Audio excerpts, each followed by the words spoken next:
Of course, we know Caitlin Clark is for sure Rookie of the Year, but could she also be the greatest rookie of all time? Evidence has surfaced that Caitlin Clark was passed over for MVP last season, and Aya Wilson, the current MVP, is reportedly upset about how things transpired. In the beginning, there was excitement, but then it started to fizzle out because people started to realize, we're really good at what we do, we're elite at what we do. So I love the energy now. People are saying good hoops, and that's what it's all about. We come out here, we work hard, and we play basketball at a very high level.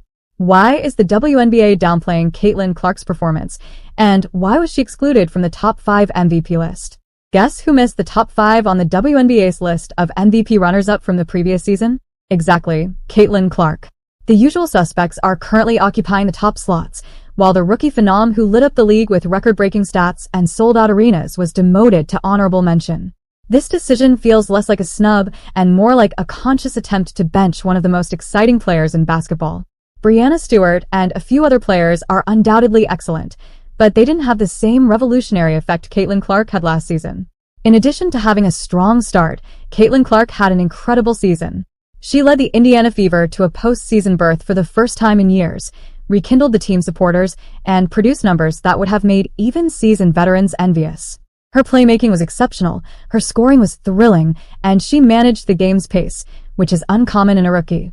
Caitlin Clark passed milestones in her career, such as setting a new single-season assist record with 317 assists. This is a WNBA record, not just a rookie record. She achieved this in her first season, averaging over 8 assists per game with one more regular season game remaining. By mid-season, it was clear she would break this record if she stayed consistent. Not to mention her impact off the court, Caitlin Clark became the face of viral basketball footage, increased ticket sales for the whole league, and brought the WNBA global recognition. If that isn't MVP worthy, why wasn't Caitlin Clark in the top 5? It's just politics. A lot of rookies view All-Star break as a big moment. It means you're doing something good halfway through the season. Caitlin Clark's exclusion from MVP discussions showcases the WNBA's reluctance to put her in the spotlight too soon. They seem focused on preserving the image of veterans like Aya Wilson and Breanna Stewart, but in doing so, they risk alienating fans.